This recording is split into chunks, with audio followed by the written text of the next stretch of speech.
For the players.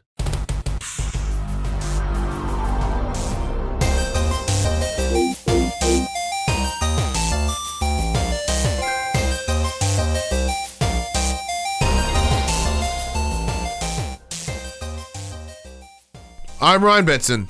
I'm Max Cooper. And this is For the Players, the pop culturist PlayStation podcast. With over 40 years of playing PlayStation and 6+ years in that games media combined, I want to thank you for joining us in this PlayStation conversation.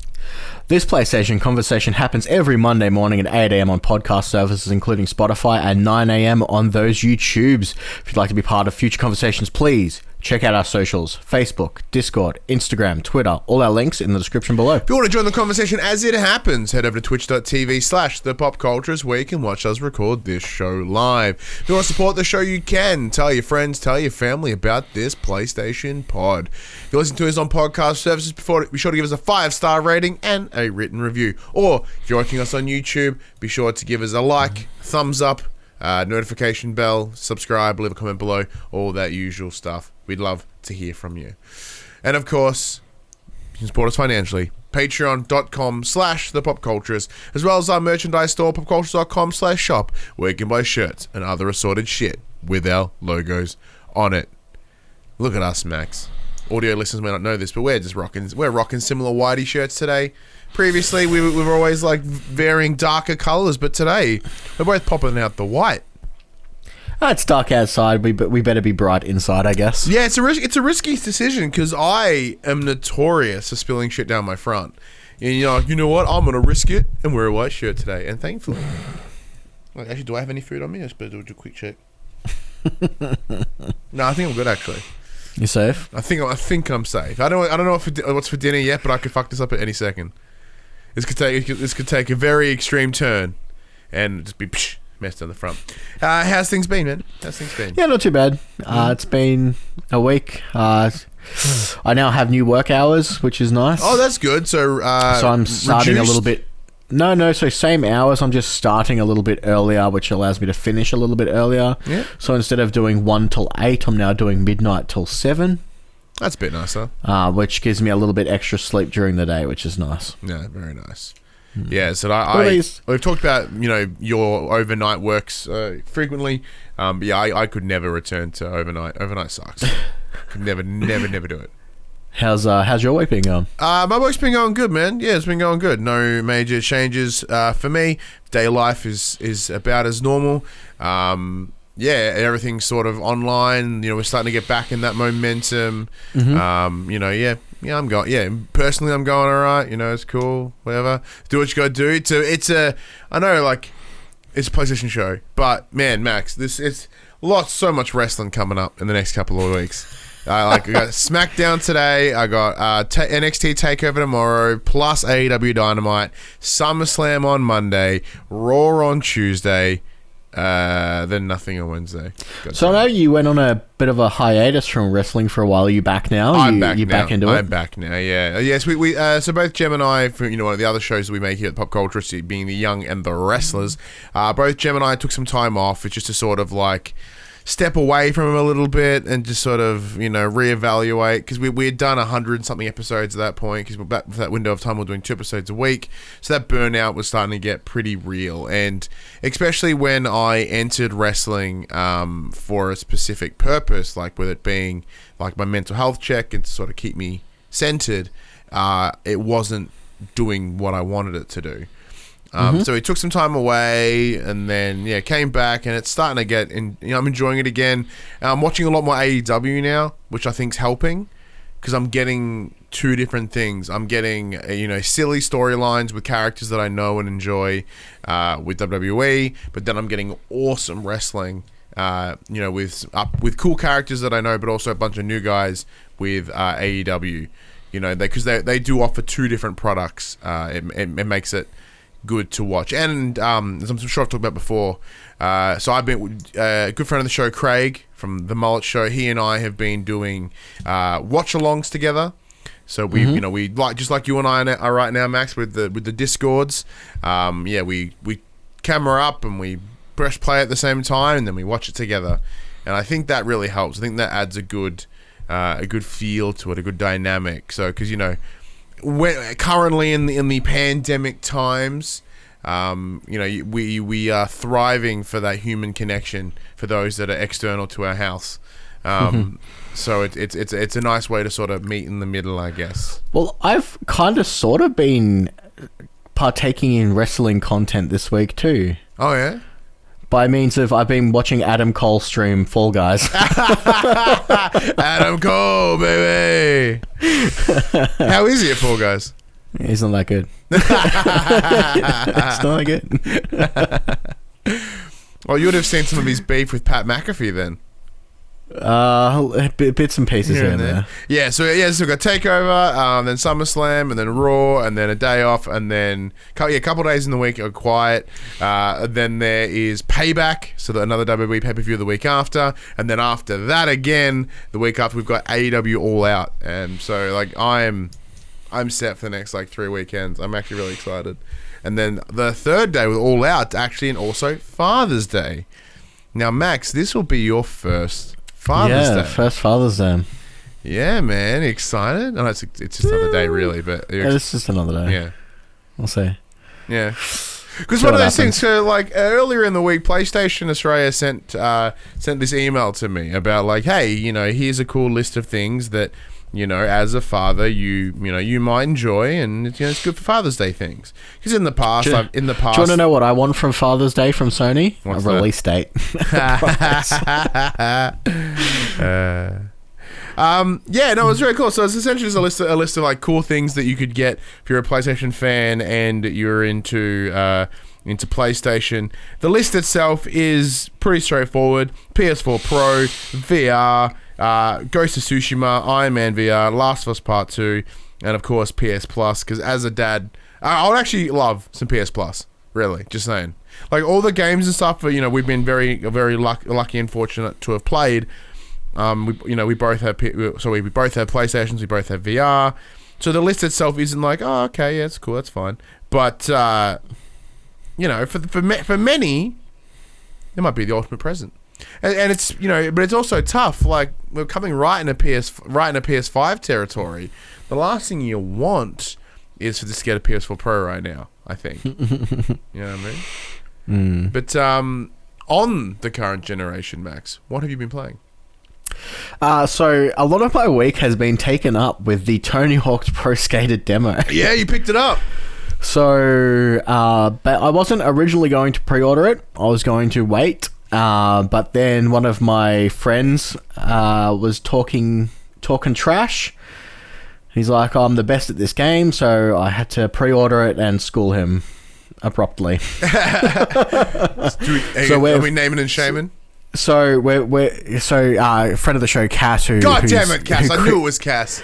Creeps in the chat every once in a while. We've been back and forthing, one-upping each other all week. Yeah. To the point where he just beat my high score of 2.9 million. Mm-hmm.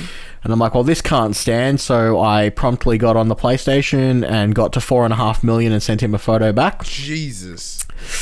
To which he responded with an 11 million point score, which he cheated on because there's cheats built into the demo. So you can have like perfect rail balance, perfect manual balance. What a boy. I'm like, hang on a minute, man. There's no way you got this legit.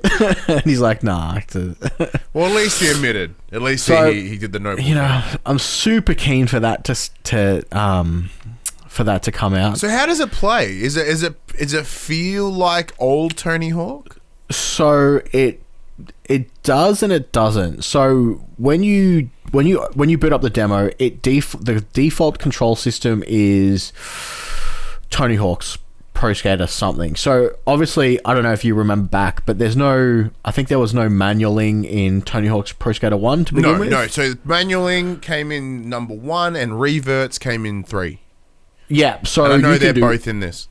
So you can do everything. You can do wall plants. You can do like everything is basically in there. You can do your manual tricks. You can do your pogos and stuff like tricks? that. Yes. Yeah, everything's in there. The only thing that I couldn't find out to do was the spacewalk manual to give yourself momentum when you stopped moving. I remember how to do that, so I should be able to give it a bell. Yeah. But you can, in the options, you can change it to Tony Hawk's Pro Skater Classic. So it takes away your abilities to do anything that wasn't in the original game. But it feels good. It's bringing back really good memories, and I'm super keen for the full release. Other things that I've been playing this week is I picked up Mortal Shell, which is a very small-scale Souls-like game. It's been super fun. And to break from PlayStation, I also was playing Microsoft Flight Simulator, and it took me 30 minutes to realize that I had a broken key on my keyboard because I couldn't take off the emergency handbrake to actually take off. What keys was busted? The delete key on the numpad is busted, so I can't remove the brake from the plane to take off. Oh no. So after half an hour of trying to bug fix why I couldn't do it, it's yeah. And then they're like, oh, you can just, you can go into the cockpit view and just click on it. I'm like, I can't find the handbrake button. Like, you look at it and there's no sea of shit. There's just a sea of crap. I'm like, no, I can't do this. And I kind of just quit out and went, I'll come back to you later. So does that mean you're going to have to get a new keyboard? I can play it with a controller, apparently. I've also been eyeing off getting a flight stick because... Oh, no. It's like I want to go hard on it. But yeah, it's hard to justify buying a flight stick for one game that I'll probably play once. It's like, 'cause if you had some intention, I could probably talk to some people about so we can review one. But yeah. But apart from that, yeah, the majority of my week has definitely been sunk into the Tony Hawk's Pro Skater demo. Oh, what about yourself? Nice. What are you playing this week? I've done a bit more skating as well, a bit more Skate XL. I'm really starting to nail the control scheme of Skater XL and just the whole momentum of that game. So I've been going through the challenges and just trying to chip it off as I go and do a little bit here and there and so explore the other maps now. So I'm starting to see all these different spots and all these different little trick sets and stuff. And that game is awesome. I do really wonder how I'm going to go when I return to a simpler setup like Tony Hawk. I mean that because you're not having to control the spin and the thrust of the skateboard when you're doing the tricks. It's just a bit more timing, a bit more button press combos. So I do wonder, whether I will... Because I remember when I would transition between Skate and Tony Hawk's Proving Ground back in the day, back on PS3, there was that hurdle. I was like, Skate's better because I feel I have more control over the skateboard in Skate. And I think the same thing will probably be with XL. Additionally, what else have I played this week? I played Super Hot. I think I discussed that last week. I finished that. That game's so mint. So there's another credits to my year. I think that's 12 credits now. Let me have a quick look. Let me just pull up my numbers. Because as everyone may or may not know, I do collect the list of games that I play as well as the games that I've completed. And yes, that is in fact number 12 for the year. Not too bad. I think I finished about 16 last year, so I still got a little bit of time left to get a couple more. I went back into Relicta to push a little bit further, but that game I'm dumb now. So I'm seem to be really stuck on this one puzzle, and I'm not quite there to be like I'm gonna do some sneakies and look at a walkthrough. I'm trying to push through it the best I can, but that's cool. I'm not quite there yet. And the one that we'll discuss a little bit later is PGA 2K21. Both Max and I have been golfing a little bit. We'll have some more things to say about that a little bit later. But that's enough about what we've been playing, Max. Let's get into the section we call Inform the Players. We tell you about what happened this week in PlayStation. Well, let's kick things off with all the PlayStation 5 news that happened this week. Yeah, we might have to go one for one. There's a lot of news here just to break it up. Well, if you want to take the top half, I'll take the controller section at the bottom. No worries. All right, so this week Sony did debut a brand new PS5 commercial. This commercial has sort of a live action dramatization. It's an attempt to sort of showcase the 3D audio, the adaptive triggers. So they did that within the video itself. So they had her have a bow, and as she drew the bow, like they've essentially ASMR'd a bow, so you can really feel that tension sound, and they've kind of mixed it in such a way that you feel like I was watching on my phone. So they've bassed up a little bit, so you feel it rumble through your phone. She fights some giant creature, so there's a bit of extra rumble there. She enters like a camp, like an army camp, and there's radios in the background and missiles and things, but it's demonstrating that 3D audio. Then of course it just ends with, here's the PS5, no price, no date, play has no limits. So that's that part's a bit of a bummer, but I certainly see this as a positive sign. Speaking with GamesIndustry.biz this week, marketing gentleman Eric Lempel provided a brief update. He said, quote, "We're pulling it together. We will meet launch this year. That will happen. And from my end, we will absolutely make sure that we will bring all of the magic and all of the excitement of launches that we had in the past." So they're pretty much doubling down, saying they will hit release this year, and it looks as if they're trying to match the anticipation of previous launches. He also adds that, quote, "Once you get beyond all the features of the PS5, which makes it a true next generation product, it's about the content." He feels the games coming in the launch window are beyond is, quote, "incredibly exciting," going as far to say it's, quote, "the best lineup that we've ever seen in the history of PlayStation." That includes software from the first-party PlayStation Studio teams as well as third-party publishers. Before we jump into the controller stuff, Max, did you check out the trailer? I did. I watched a little bit. From what I saw as well, apparently a lot of it was filmed in that person's house to awesome. Cohere with social distancing and whatnot. So that seemed pretty cool. I found it interesting that they're releasing a commercial with no date, no price, nothing like that. I mean, I get that they've got to get their marketing ball rolling essentially, but we're still missing the most important information of this console. Yeah, that I would agree with. It is a bit odd that it isn't part of that. However, there is that other angle of, if they're confident enough to start pushing commercials, then you have reason to believe that it is, as they're saying, it is right around the corner. Like, granted, they may not be able to pull the punch yet and drop that release date or that price, but to me, this is a sign of positivity. This is like, they know it's going to be a close cycle, close marketing cycle from, what they start doing now and when the console comes out, and presumably mid-November. Like, they know they have a lot less time to work in here. If they get the ball going now, get a bit of momentum, when they do drop the price, people are already willing, ready, and just chomp it at the bit. You know what I mean? So I think it's the right call. I see it as a positive personally. Because as far as I recall, but once again, I'm not in that circle, so I don't know. Like, I have not seen or heard of any Xbox ads. No, not to my knowledge either. But they recently had that leak with the Halo being delayed, and then someone slipping that the console is launching in November. Yeah, they dropped that. That was an interesting decision. So we at least have a time frame of a date for the Xbox. It's coming sometime in November. But it's been November for both consoles for the longest time, because previous consoles have always been around holiday, there. Hasn't it? Yeah, it's always been noted as holiday, true. But it's not going to be in December. There's not enough time between launch and Christmas. Oh yeah, we knew it was never going to be December, and it's always going to be before Black Friday, and that is the last weekend of November.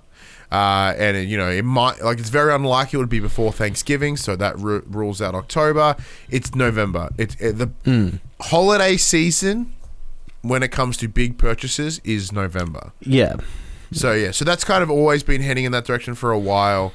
But yeah, so with that statement from Xbox around that, I appreciate that, even just from a visual stance, is like, with the concern of Halo Infinite being pushed into 2021, they essentially were like, no, that may be delayed, but we're still aiming for November for console. Like, if they just said we're still aiming for holidays, everyone's like, that's so fucking vague. That means nothing. But if they're like, look, it's November, we'll tell you that. Like, we're saddened by that news, but we can give you something. Like Yeah. it's their one moment of grasping at that. Like they're hanging. Well, everyone's hanging from a ledge right now, but they're hanging. One of the ropes snapped, which was their launch the launch title of Halo Infinite. Like there were the two things holding up fucking Xbox up, and the other being the date and time. Date, price. Whatever. Yeah. So they've kind of reinforced themselves a little bit because it's a bold strategy. It sucks to lose one of your key launch games.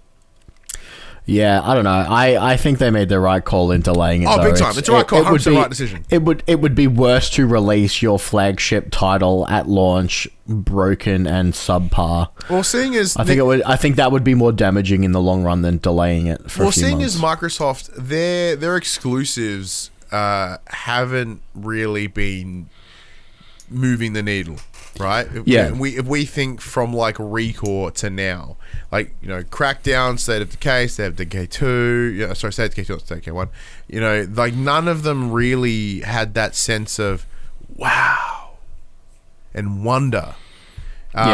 So, and if Halo was to come out like what we saw, like it would be a 7, which is fine, but first party releases should not first party be 7s. Launch titles should not be 7s. No. Yeah. Well, let's talk about the controller, because a lot of people are still bringing up how fun and great this controller is going to be to use. So we have Brian Horton, creative director of Marvel's Spider-Man Miles Morales. He opens proceedings by explaining how the experience will hint to players what direction they're about to be attacked in. Quote, because of the high resolution of DualSense wireless controllers' haptic systems, we can really push the dimensionality of the feedback. For instance, as you hold down square to do a venom punch, you feel Spider-Man's bioelectricity crackle across from the left side of the controller, culminating in the right side on impact. So as you swing your arm, you can feel the rumble in one side, and as you hit them, you feel the other side of the controller rumble on the impact of the punch. That seems rad. That sounds fantastic. I don't know how that would implement, but I'm interested. We also have some news from PS5 console exclusive Deathloop. Will bring some physicality to the act of your weapon becoming jammed. Quote, one thing I like is blocking the triggers when your weapon jams to give the player an immediate feedback even before the animation plays out, which prompts the player in a physical way that they have to unjam their gun. So you physically won't be able to pull the trigger because your gun's been jammed. I wonder what the system is in that for the control, because it's like it isn't like a physical lever. Like they can't like stop the load spring. I'm curious. I'm very curious. Could have a locking pin in it. It could. It could. I like the idea. That's a really cool idea. I don't see it happen. I don't see it being used for a whole lot, but I like the idea.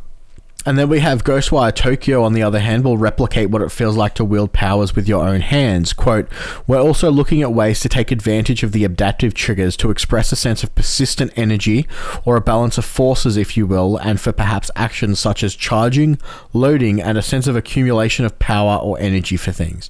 So it sounds like they're really doubling down on what they've put into their new hardware, which is really good to hear. Because obviously coming off the back of the news of you can't use your PlayStation 4, like your DualShock 4 controllers to play PS5 titles, these are the reasons why you can't use your PS4 controller to play PS5 titles. Yeah, so they are sort of backing up the original statement around that restrictive decision. Additionally, though, like what we're seeing here is we're seeing a list of games that are either first parties with like Miles Morales, or sort of second party semi-exclusives with the likes of Deathloop and Ghostwire Tokyo.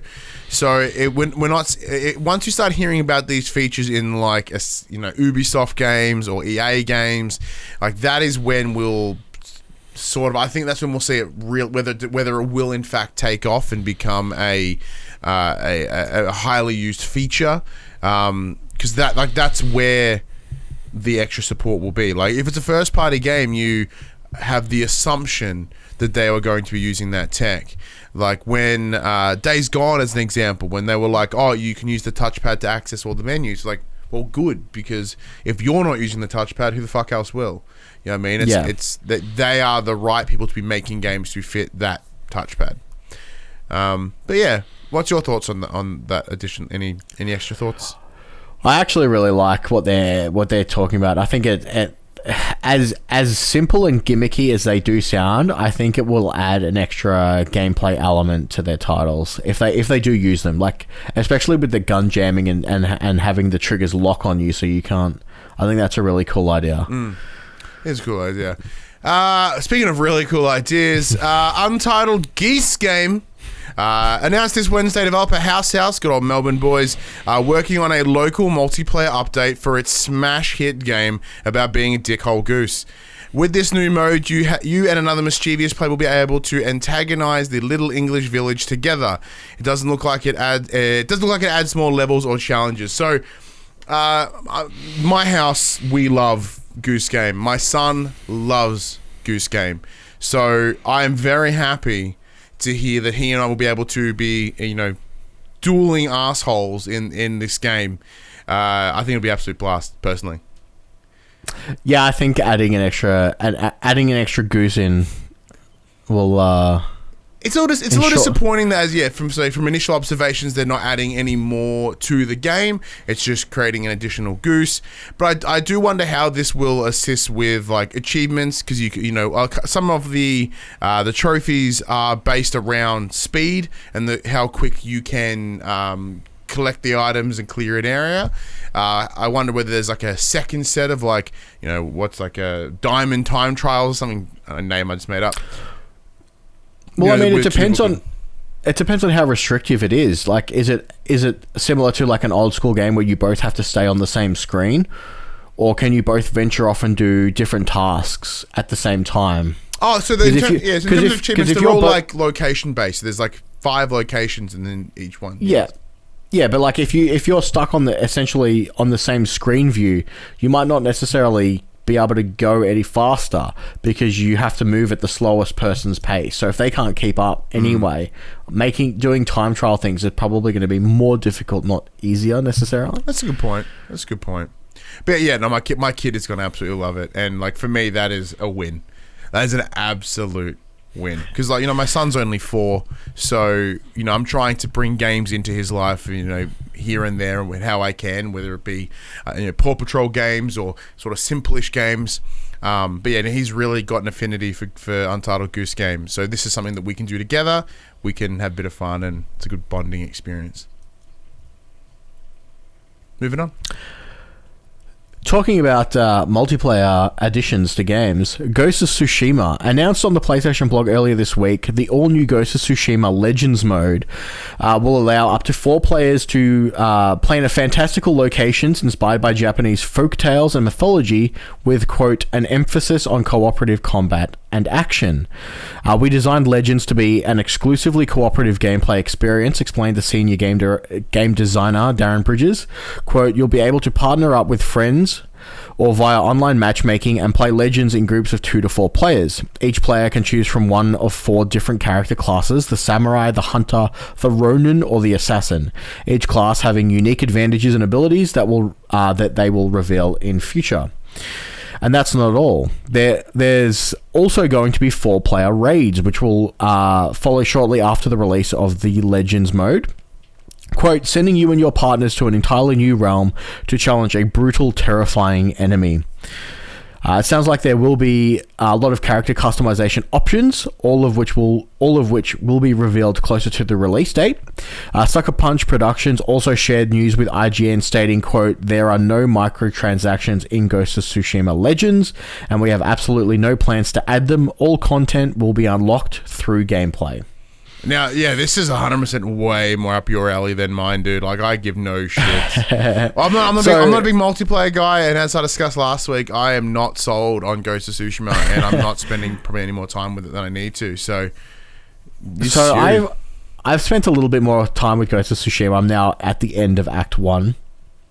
I think this is cool. I like it when developers add multiplayer, especially cooperative stuff.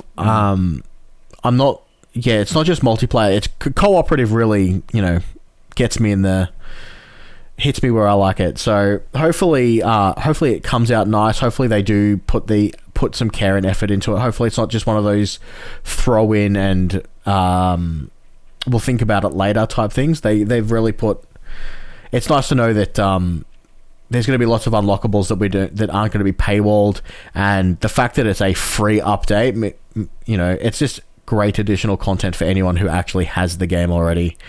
And I'm definitely keen to check it out. Yeah, big time. It's the right decision to come from Sucker Punch.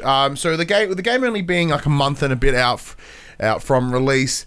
If they would have released this any later, say another month or another 2 months or something, it'd be too close to PS5. No one's gonna fucking care. And it's that weird situation, the same situation that Control finds itself in, right? So with with the Alan Wake, the Ultra World experience or whatever that's coming up, it's gonna be like a year out from release. And there's an expansion. It's very difficult to get people to come back like a month later, let alone 12 months later. So pushing this out as close to launch as possible, totally a good decision. And I think that'll be enough to keep people around for at least a little bit longer. The first thing that came to mind when I saw this is, when's Naughty Dog giving me my Last of Us 2 multiplayer? Where's my factions, damn it? that was honestly the first thing. I'm like, this is cool, but Naughty Dog need to hurry up. So, because you made the point of, it's, the further away from launch they get, the closer it is to the launch of a new console. Not a lot of people are going to be looking at they're going to be looking for the newer thing. Like you said, I think it's a good time for them to get it out. Well, because even right now, like, how is Last of Us still in anyone's conversation right now? Like, it was 2 months ago, and I haven't thought about it until right now. We are like a little too far away from its release. Because granted, I think factions will be so separate enough that it will be kind of its own separate multi thing. So compared to using Control as an example, with it being the DLC, it's difficult.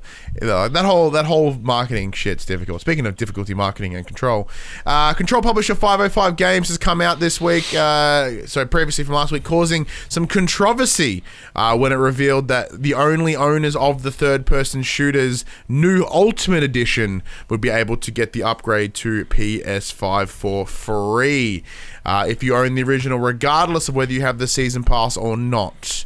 So I think the Ultimate Edition actually releases this week or released last week. Yeah, so it's 2 dates depending on your system. So for some it was this week in August, and then for the others it's the 10th of September, I think.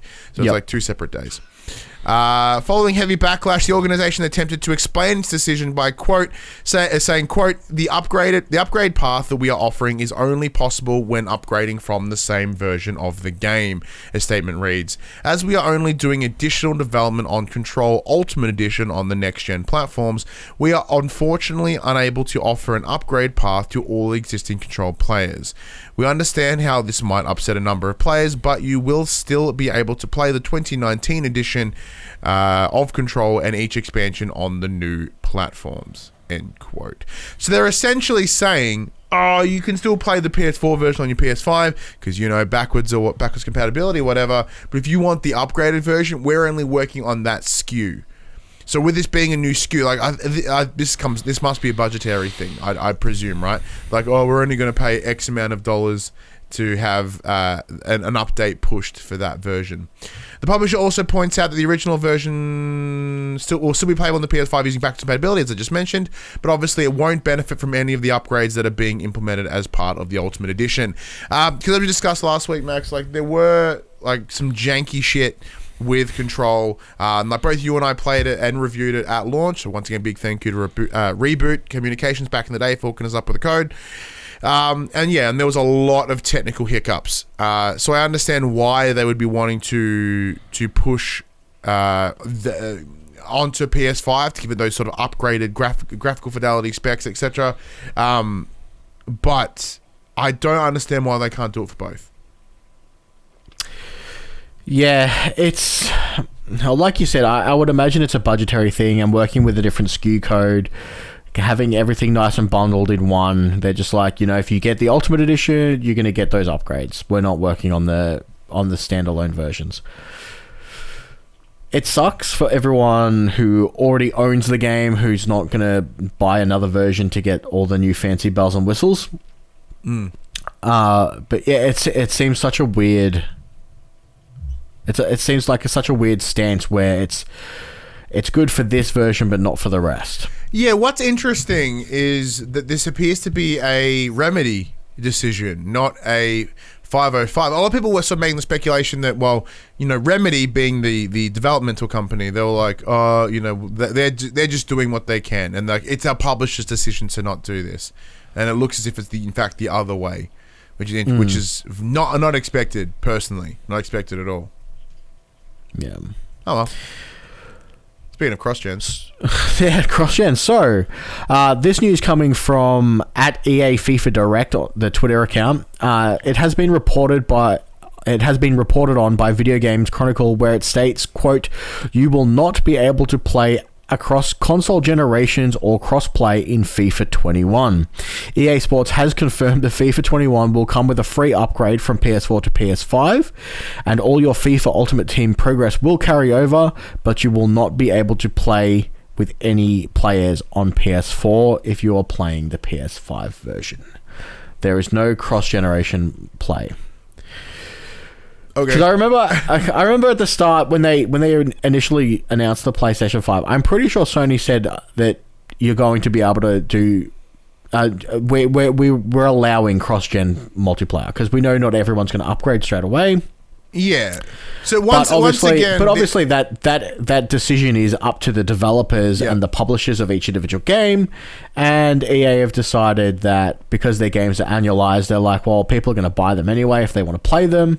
We're going to give them the incentive of you're not going to lose anything by upgrading, but you just won't be able to play with the people who haven't upgraded. Could this be a performance thing? This is all assumption. This is theoretical, right? So maybe there's a theoretical performance difference. I mean, you would have you would imagine that you would have an advantage by playing on a newer piece of hardware than an older piece of hardware. But FIFA itself is such, because they release it for so many consoles and SKUs, like it's pretty adaptable shit. Like, why would this generation from that generation be the difference unless they're not willing to have the netcode to support the communication between PS4 and PS5? Yeah. That's the only way. That's the only way I can see them making that decision. Like, oh, we don't want to make them talk to each other. Yeah, I mean, they want to incentivize people to transition to next gen, but then it's also not within. It's within their interest for them to upgrade to next gen, but it's also not. But it's not really, because they've stated that it's a free upgrade, so it's not like they're forcing you into buying the next another version. It's just. Yeah, it's interesting. I just thought I find it interesting that from what I've heard, a lot of companies won't be doing the cross-gen play. Yeah, well, even what's your stance on like these free upgrades as well? I was discussing this the other day with Dash. I was talking about how I have an issue with this expectation that the upgrades are and should be free. I don't think they should be. I think it's very awesome if they are, but you paid for this version of that game. There's a different version. You don't have to. That's how the market works, man. I think it goes back to my argument around for some reason gamers having this sense of entitlement around this utopian idea that everything should be free, and they forget that it's a business. I think it depends on the...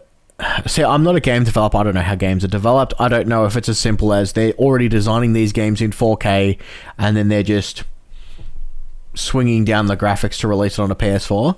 Because if that's the case, if all they're doing is sliding something to set it to from 4K to 1080p, then yes, we should probably get a free upgrade if all they're doing is flipping one little bit.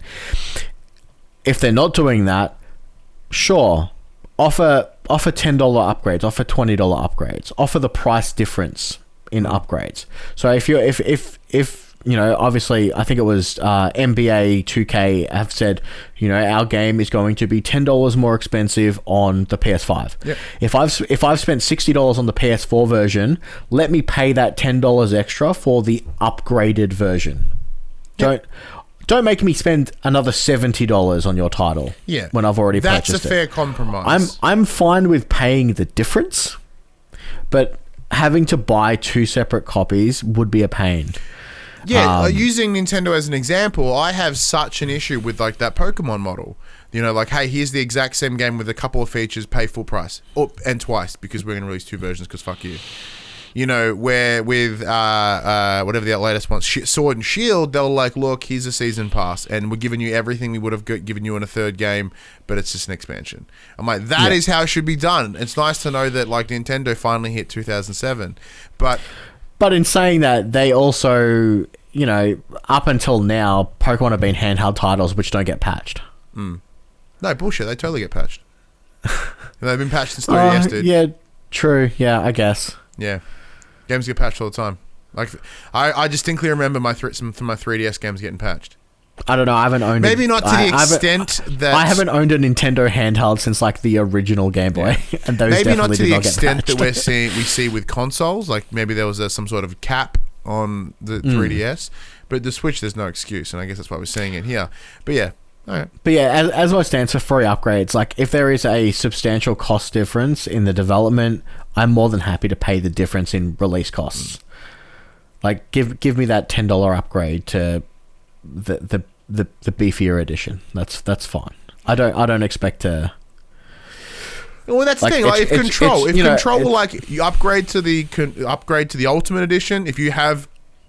Yeah, if I have the base edition, can I spend $20 and get the Ultimate Edition with all the season pass? Or if we detect that you have the season pass and you have the base game, $5. Yeah, $10.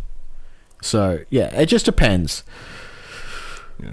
Well, because like that was people forget that was a thing. PS3 to PS4, like Assassin's Creed did it. I'm pretty sure Call of Duty did it.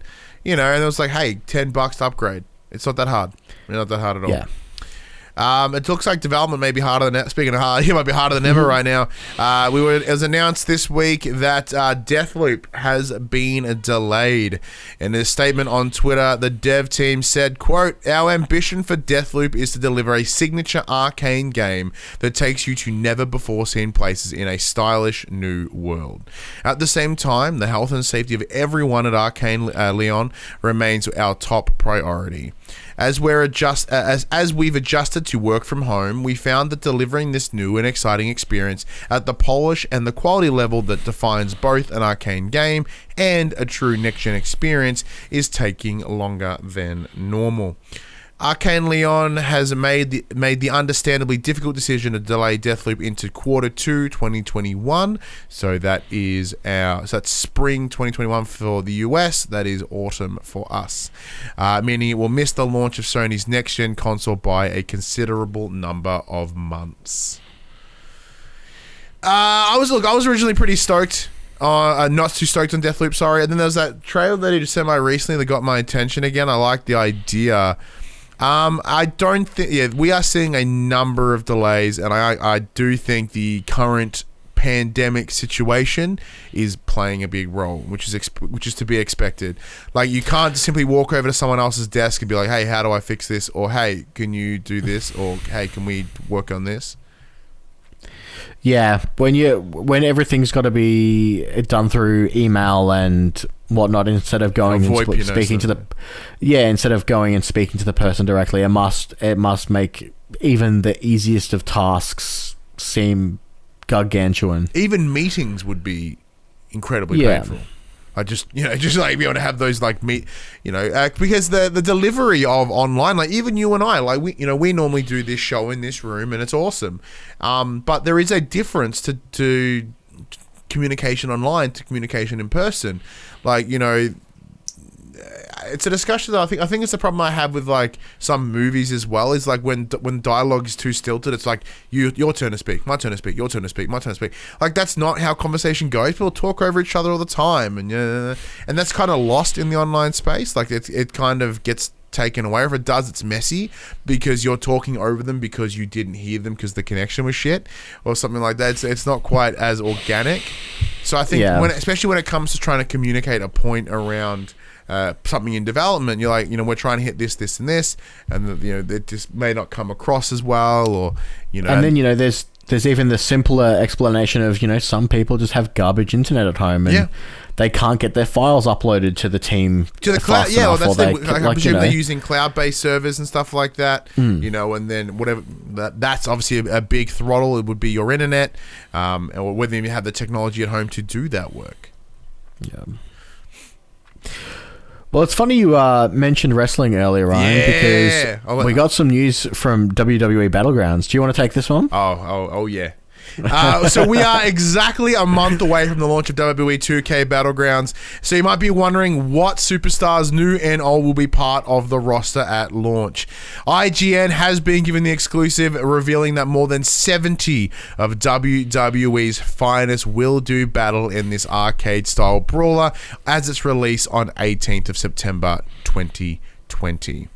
2K also has a long list of wrestlers that it will add through post-launch support. Meanwhile, the additions that are made after launch largely focus on wrestlers of the past, like with the likes of the great Eddie Guerrero, Batista, Booker T, Chyna, Lita, and Sting. Rather interesting, though, the likes of NXT superstar Rhea Ripley, ex-Intercontinental Champion Sami Zayn, as well as the returning Sheamus, will not be part of the main roster. Instead, will be coming post-launch. It is a huge list of superstars, as they said, ranging from the old to the now. So you've got the NXT superstars with the likes of Rhea Ripley. You've got current big hitters, of course, like your Daniel Bryans and your AJ Styles and your the Roman Reigns. Then you go back a little bit and you've got your Rock, you've got your Stone Cold. I believe Mick Foley's in there as well. Then if you go back even further, you've got Andre the Giant, Sergeant Slaughter. Like you're getting a massive range of wrestling history here. And this game I'm getting more and more excited about this game. Yeah. To be honest, I can't help but be excited about it. Because it looks funny, it looks silly, and watching, Becky Lynch fucking Super Saiyan and then throat slam someone. It looks dumb, and I'm totally in. 100% in. But it's an impressive list because there are so many active wrestlers at WWE right now. So they're also using inactive wrestlers too. In this list are Luke Gallows and Carl Anderson, the Good Brothers. So they were part of the OC, which is with AJ Styles. They were let go earlier this year. They now work for Impact. So obviously they were their models were made before their release, and I guess maybe they own their names at that setup. I'm not sure, but it's a very interesting decision that we're still getting. We're getting some points here. And Puck in the chat does bring out a point. Maybe they should alternate years of serious simulation versus Battlegrounds. So we're previously, because we were supposed to be getting a 2K21 this year. That was then announced that it was not happening after the abysmal turnout for 2K20. So if anything, he's got a point. If they can have silly this year, serious next year, silly this year, the year, whatever, that would be a great way to go about it. The difficulty is around the amount of change that takes place in the WWE is a detriment to the game cycle. So an example is when 2K20 launched last year, it launched in October. It was already obsolete before it was released. Because 3 weeks before, a month or so before release, Raw changed their set, SmackDown changed their set completely, Superstars went to different brands, belts changed brands, almost all of it really changed. So now the development team, obviously working on it for the better part of 9-10 months at that point, they wouldn't have had time to rebuild the new staging game. So there was reliance on custom creations to make at least something similar for everyone available. So if it starts going into a 2-year cycle for the 2K games, yes, we will get better games because of it, but they will be less relevant, I feel. Because if they're working on something for 2 years and then Vince McMahon is like, oh, we need this, and next thing it suddenly changes, they're even doubly fucked. Or if anything, they should just make WWE 2K and then update it every year. Same thing they should do with FIFA. Same thing they should do with everyone, with those annualized games. Just create a base game and you just charge $40 updates every year. Get new superstars, get new stages. Like, that's the games as a service as a correct model. That's what it should be. Because Destiny's 2 is essentially... So Destiny 2 should do that. Destiny should just fuck off the 2, just become Destiny, and then that's the problem with the first one. I think that's pretty much what's happening now with Destiny. I don't think there's going to be a Destiny 3. I think Destiny 2 is now basically its platform. Yep. Because the new update that's coming out in... I think it was delayed from September. I think it's in November now. Yeah. From memory, they're vaulting a lot of old content that you just won't have access to anymore, and they're bringing in the new stuff that but it's even like World of Warcraft, right? There's no World of Warcraft 2, but they keep releasing these expansions, and then I forget it was maybe in Lich King or a little bit, maybe the one after that, where they were like Cataclysm when they destroyed the world and rebuilt it. Yeah, and they're like they redid all the models and everything. They're like, all right, here it is, brand new. It's still the same WoW. If you buy the expansion, it's all these new character models, it's all these new animations. They recently did that in Final Fantasy Online. So for the longest time in the latest expansions, they've given you flying mounts. Okay, so you can fly. Puck in the chat did confirm that it was Cataclysm. Yeah. Yeah. So yeah, in the newest expansions, you can fly around, but when you went to old zones, your flying mounts couldn't fly. And as of the latest update, they're like, you know what, can fly anywhere now. We've fixed everything. We've gone back in, and so there are times when that does happen. Yeah, that's what needs. Like that would be the future innovation of games when it comes to to releases. Especially the likes of FIFA and Madden and all that sort of stuff. But the difference with those games are, they've got a monthly fee that you pay for. So the developers are constantly getting revenue from that game to constantly make newer content. Whereas but the same argument can be made of they release yearly. I mean, the changes aren't all that different. They are fucking littered with microtransactions. I was going to say they're filled with microtransactions. It's not as if there isn't funding coming in. Yeah. So if that's true customer service, we're going to make it a platform now. So now you just buy FIFA. I mean, I wouldn't be opposed to that. It sounds awesome. I mean, they're not going to, but I wouldn't be opposed to that. Yeah. All right. Let's move it on. Let's go some quick bits, Ryan. Yeah. Speaking of 2K, PlayStation Plus subscribers a lot of 2K chat today. A lot of 2K chat. PlayStation Plus subscribers will receive 3 free NBA 2K21 promo packs every month for the next 10 months as Sony continues to add value to its service with game-specific promotions. All right.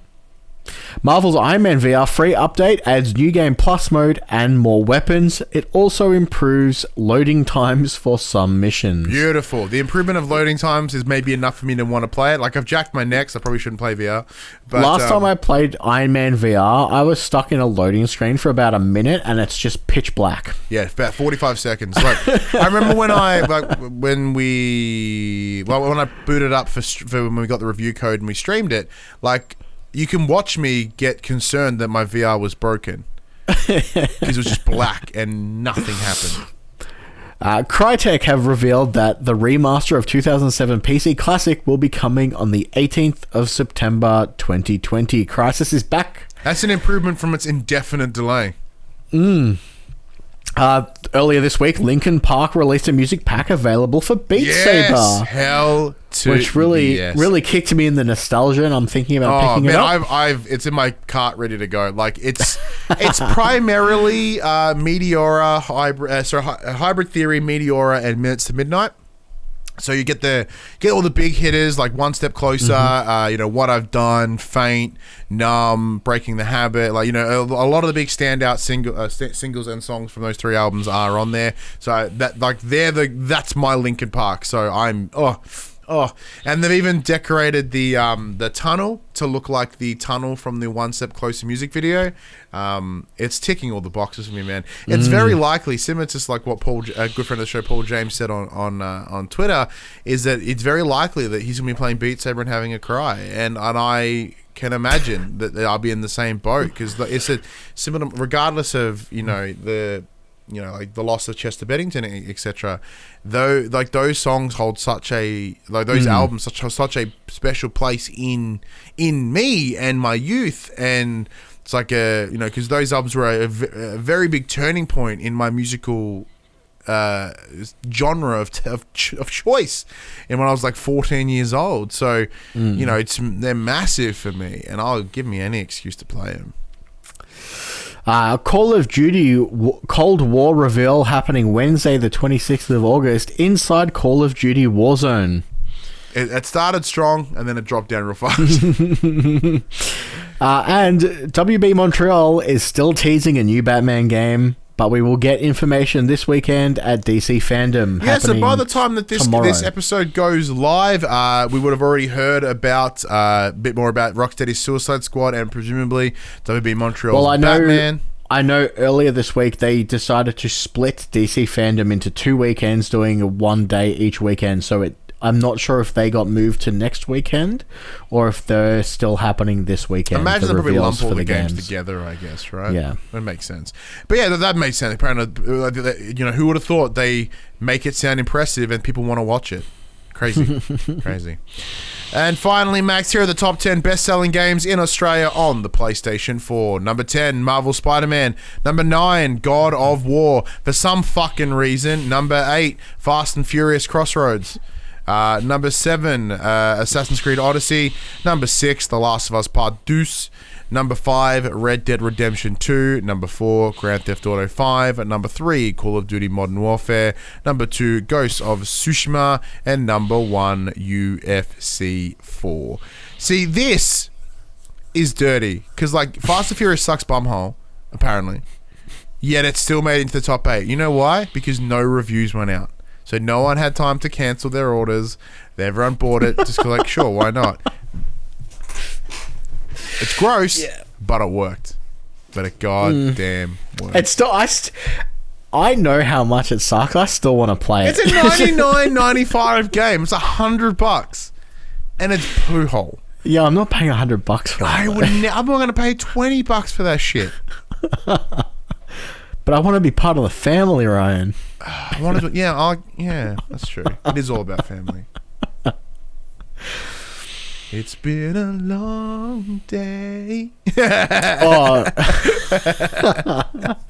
Too soon. Too soon? Too soon. All right, let's get into the section we call chat to the players. We chat about something big and the main topic of the show, I guess, for a lack of a better transition. Max, thanks to keep that 2K love going. Thanks to 2K Australia, you and I have been playing PGA Tour 2K21. At its core, it is a golf game where you jump on different golf circuits and have your custom character become golfer man.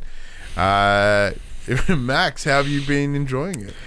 So I played it for the majority of yesterday afternoon, and I really dig it. I spent a lot of my time screaming at my monitor Happy Gilmore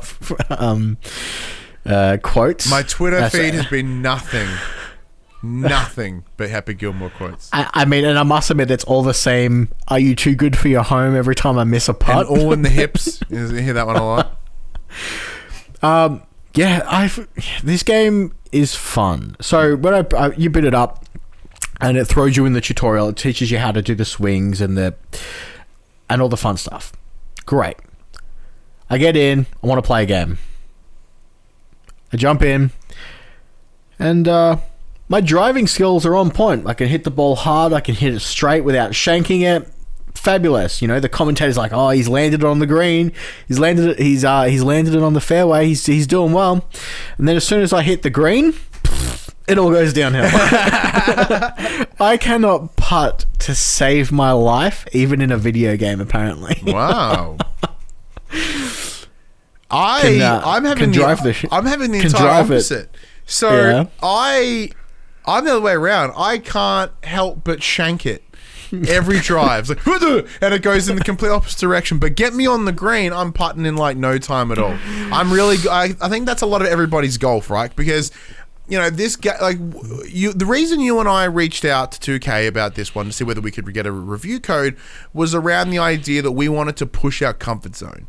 Like for us, like we play a lot of, third person action adventure sort of games, like whatever the we're always stuck within this same ecosystem of games. Yeah. So when we saw PGA Tour was coming out, we're like, well, we don't play a lot of sports games. Like, I play wrestling, but it's not kind of the same. So that was my pitch. I'm like, we want to try something different. We want to give it a go. Like, this is be out of our wheelhouse. And I'm so glad I did, because I'm in the same boat as you. This thing's fun as fuck. So, like, I streamed it on Friday night on this Twitch channel, where for a laugh I dressed up like a golfer. I had a sweater vest, I had a polo shirt, I had a visor, I had some golf clubs, and I went all out. And I had an absolute blast, like, just really playing the bit. Yeah, so, like, going in, I thought this was going to be simmy as all hell, because, you know, my previous golf gaming experience would have been everybody's golf, because, you know, that's really friendly, that's really easily approachable, and the only thing you really need to know how to do is time an button press of the X. Where here, they're using the same system, where it's like level up your swing and then bring it back, except rather than using button presses, you're using the analog stick, so either left or right, it's up to you. So you've got to pull the stick back, push it forward, very similar to like your likes of skate and how you would control the board. But I was gonna say it's similar to the new way to shoot in the NBA 2K games. Yeah, there you go. You pull down and then you push forward to release the ball. Yeah, so that flick motion is what delivers. So if you push it too far to the left, obviously it shanks that way, right, shanks that way, etc. And also takes into account the speed. Now, I am incredibly inaccurate on flicking the stick, apparently. So I had to then go down to like I was my child and having to like two finger it. Like, I can't just like bam, bam, bam. I'd be like easy, which is like the one hiccup for me. But yeah, so like there's a couple of things that are interesting. So there has a career mode where you'll play a tour. So right now I'm playing in the PGA Tour. There's 33 different events in this tour specifically, and there's four different tours. So there's easily enough career progression if that's where you want to go. You create your custom character, so you can't play any pros. You play as you, which I'm not even mad about because I don't fucking know who they are. So I want to play as me. There's some interesting hurdles at the start, though. So the code that we received was the deluxe edition, so it did come with some slightly different gear than what you would get standard. However, you start with no in-game currency. You start with, every other item is locked. So you can't even go create the character you want and then play the game. Like, you literally have to go standard ass character, play an event, then you can buy something. But thankfully there are quite a number of items that are locked behind sponsors in the game, so how you play during these events. But then almost there's no like, oh, you can't unlock this until level 10 and pay X amount of dollars. It's like, it's either sponsored or it's in-game currency. There you go. Yeah. Which I appreciate, because it's like the idea of like, cool. Now, the costumes are pretty, they are cosmetic. They don't change in any way. They don't give you any improvements. You cannot upgrade the stats of your player, but it is any sort of stat changes are reliant on the clubs that you use. You know what I mean? Yeah. So, yeah, that's interesting. So there's not quite as much depth as you may want in the character creation, or they're not putting in pumping RPG elements into it. They are keeping it pretty simple in that way. How did you find the customer creation, the character creation? I must admit, I skipped over the character customization a little bit. I kind of jumped straight into it, so I am using the stock standard character to begin with. But I do want to go back and make someone similar. I normally make the wacky characters that stand out. Oh, okay. So I'm going to try and make the most ridiculous character that I can. See, I go down the line. I'm just going to make me. So I made him a little bit more rotund, not as rotund as I used to be. Also, get less fat update. I'm now just shy of 23 kilos lost. That's I don't know. It's like 40 something pounds. Yeah. So it's easy. I just increase the, just change the head, make the head a bit bigger, give myself some big lips and some spiky-ish hair, and that's it. Yeah, but yeah, it's like you said, because it is a sim-based game. After you finish the tutorial on the swing section, it asks you what difficulty essentially you want it to be, like how sim-ish you want it to run. So I'm interested, what did you pick? Down the middle. I went the moderate or whatever. Okay, so I did the same thing because I was wondering if that's why you were having a little bit. No, I'm just shit. I know it gives a little bit. It gives a little bit of an extra leeway with the stick flicking. If you go onto the lighter, and I think there's a rookie mode to start off with that it says, like, we recommend you use this if you're new to these games. We recommend moderate if you've played something similar, and then it was the three levels. The pro tour. So I've only played one full hole of 18 at the moment, and I broke even. I made par. So, most of the time I'd get on the green in the first couple of strokes because I can drive the ball really well, and then I'd just be hitting it back and forth all over the green because apparently I just can't get a handle on putting. But I really like obviously a lot of these courses are real courses. Or some of them are real courses, I believe, and they look fantastic. The game itself looks really, really good. So it's I'm really enjoying its gameplay, but the visuals behind it, I think, are really stand out as well. Yeah, well, it is the advantage of the game, with this very similar to any sports title, right? Like the delivery is pretty straightforward. It's here is the green. Here is the fairway, the green, the whole course. Right, here's this one particular hole. So everything external to that is like unimportant. It's what's important is your character, everything else, and then that's it. Like it's very short and steady, right? So like I've played like 7 or 8 sets of 18. Like I've gone through the career pretty hard. I played for like 3 hours online last night. I played for about an hour and a half today. So I started pretty shit as I was adjusting to the control scheme. Well, the first event that I did, I placed 120th. Next one was like 45th or something, and then eventually I did end the stream last night with a number 1. I did win that event, which was awesome. Oh, nice! I've won 2 more since, 3 more since, 2 more since. Yeah. But I am progressively getting better with as I sent you a photo today. Like I finished 9 under par on one, and then like 6 under par on another. So like I am getting better at it, which is very cool. Like I'm not changing any difficulties or anything. I'm just apparently getting better, which is nice. Have you scored the elusive hole-in-one? No, I have not. Not yet. Have you? No. I was about to say son of a bitch.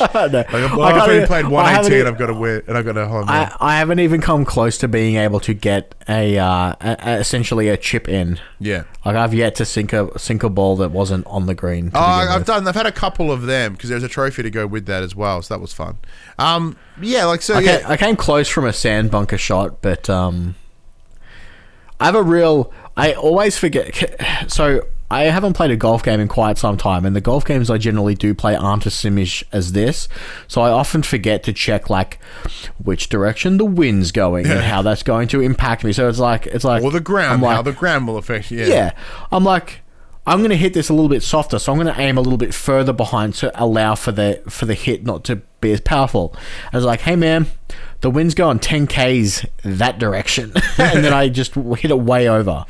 So I always, I have to remind myself that, there are other things that will impact the ball apart from my swing. Yeah, so one of the other things that we noticed as well during this stream was the commentators. So there's one Aussie and there's like a varying range of different American guys. They're all fucking mean. Like they are really shit. Well, I guess because I was shit. Like the commentators swung really like, this guy's garbage, essentially. See, I was getting the, this is what we've come to expect from him. He's landed it on the fairway. And then the one time I hit it in the rough, they're just like, well, that's not like him. That sucks. And I'm like, okay, it's a bit rough. And the one thing they also did, especially in the first run, which became a little ongoing joke during the stream, was that the gentleman who's on the cover of this game, his name's Justin Thomas, they only ever showed footage of him. They're like, there's hundreds of people playing, hundreds of professionals playing the course. And they're like, oh, this guy's no Justin Thomas. I'm like, you son of a bitch, I want to fucking murder Justin Thomas. It's like every time, like I would just shank it, and they're like, well, Justin Thomas did this hole, and he did really good at it. I'm like, oh god, you guys are the worst. So my pursuit for the rest of the stream, even when I played it this morning, like when no one was around to watch, I'm like, I'm gonna punch him. I'm gonna get him so good, and I did. I'm ranked higher than him now. I'm feeling good, that Justin Thomas can eat my butt. So are there any sort of nitpicks or negatives that you're facing? No, I've been like I said, I've been really enjoying it. I haven't had any technical difficulties with the game. Probably all the shortcomings that I have that I'm finding from it are of my own make. Mm-hmm. Like not remembering that it's a sim game. The controls are very easy to use. I think it did a really good job teaching me. Mm-hmm. I think for lack of a better term, I think the tutorial system was really cool. The only thing that I didn't like was when it teaches you a new mechanic. It forces you into it. You're like you have to do it. It won't let you not do it.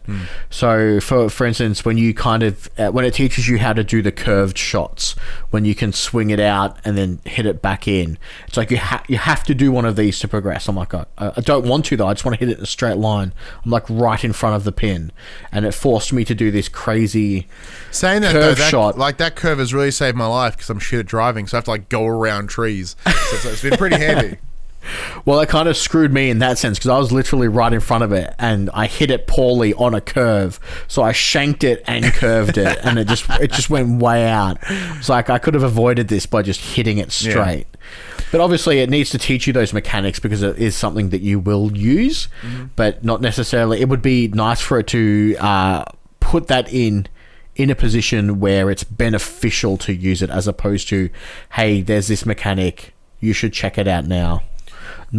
It should give it to you like, hey, we can see there's an obstacle in your way. This is how you can get around it. This is the mechanics we have in place for hitting it around a tree or hitting it around an obstacle. What about yourself? Have you found any? I've had a couple of minor hiccups, just not a lot of performance things, but there has been moments where they've showed a replay of another golfer, and then he's walked into the map. This camera would sometimes just sweep into myself, which was weird. What I've come to notice is this game is a always online title. Yes. Like, it has to be connected to the server for you to do your career mode. It has to be connected to do almost anything. The only thing you can really do is like a local match. But yeah, it needs to ping that server constantly. So anytime you finish a hole, anytime you finish an event, it will ping that server. So there were times where I was sitting here for like a minute and a half, 2 minutes, waiting to go from the 16th hole to the 17th hole, which was a real bummer because like my internet's dope. I have fiber to the face, which is pretty good here in Australia. fiber to the face. Like my internet is not the concern, yet I'm having connectivity related issues with this title. The other issue I have as well, as the game looks incredibly pretty and incredibly lovely. Like although I don't know the professionals, they look pretty good.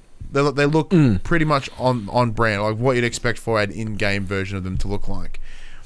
However, your character sticks out like dog's balls, comparatively. Because the second you put him in purple shorts like I did, like this doesn't seem like it. They reflect light differently compared to every other piece of material in the entire fucking game. So like you clearly look like someone that's been plonked into this game. Yeah, and they're just some of those some of the animations. I mean, I guess that comes with having a custom character. Yeah, because the same thing can be said for WWE. Like when you see what the superstars are, and then you see your custom character standing there looking all dead-eyed. It's I get it.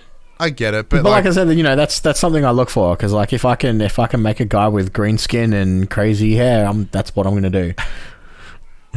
Yeah, but yeah, as like, so yeah, in summary, Max, like it's surprisingly easier to pick up than I anticipated.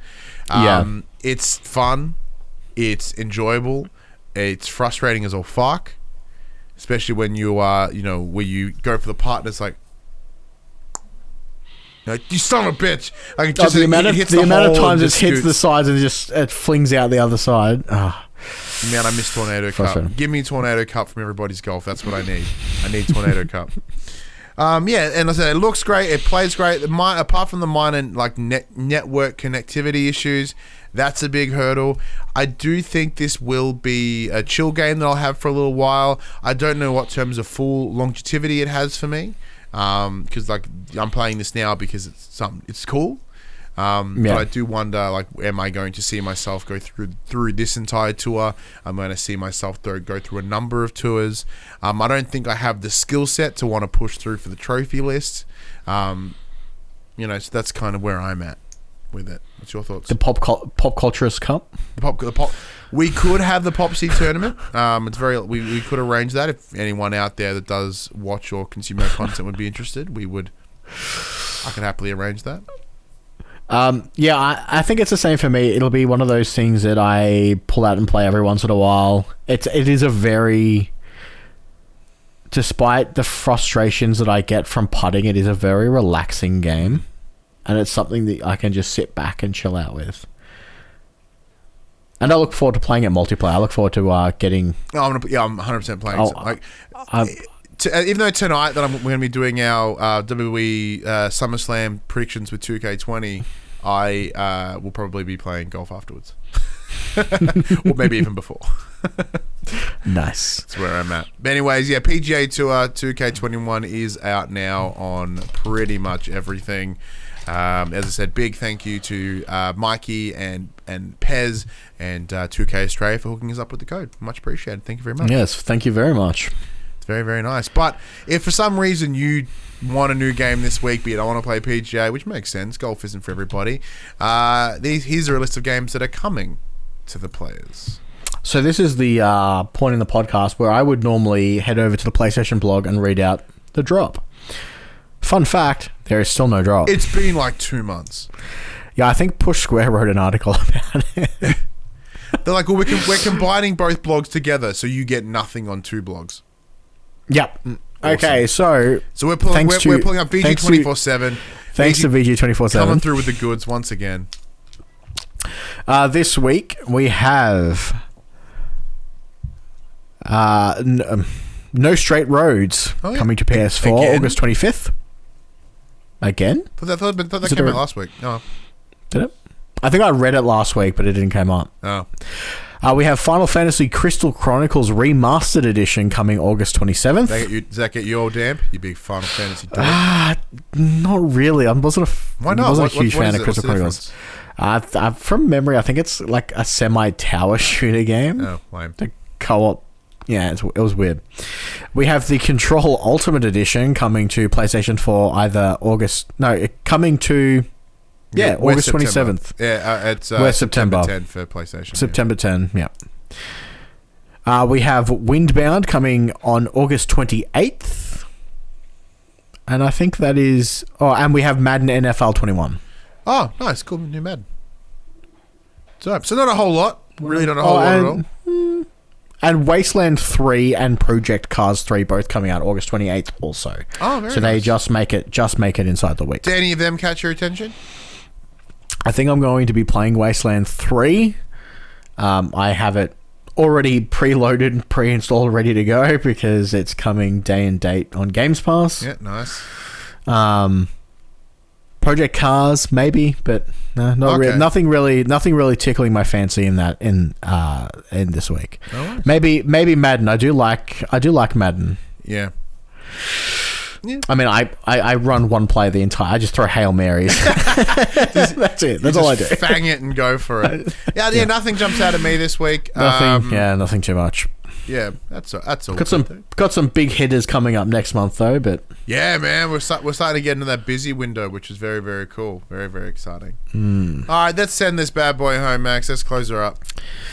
Well, this PlayStation conversation happens every Monday morning at 8 a.m. on podcast services, including Spotify, and 9 a.m. on those YouTubes. If you'd like to take part in future conversations, please check out our socials: Facebook, Discord, Instagram, Twitter. All the links are in the description below. If you want to join the conversation as it happens, head over to twitch.tv/thepopcultures, where you can watch us record this show live. If you want to support the show, you can by telling your friends, telling your family about this PlayStation pod. If you're listening to us on podcast services, be sure to give us a 5-star rating and a written review. If you're watching us on YouTube, be sure to give us a thumbs up, subscribe, and maybe even leave us a comment below. Well, I do my very best to answer every comment possible. If you want to support us financially, you can at patreon.com/thepopculturist, as well as our merchandise store, popculturist.com/shop, where you can buy shirts and other assorted shit without logos on it. And until next week, I'm Ryan Betson. I'm Max Cooper. And that was For the Players.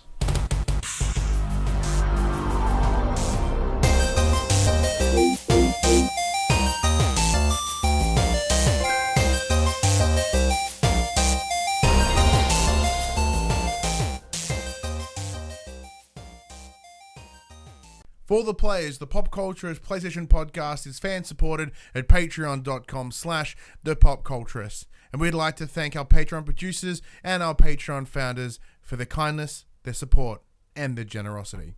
Our Patreon founders: Alpha Ferret, Craig O'Flaherty, David Chataway, Jesse Stevenson, and Jacob Garner. And our Patreon producers: AJ Abatomi, Damien Holdies, Kyle Dunn, Lee Wintershoven, Nathan Massetti, Paul James, Pure Mongrel, and Sean Levitt.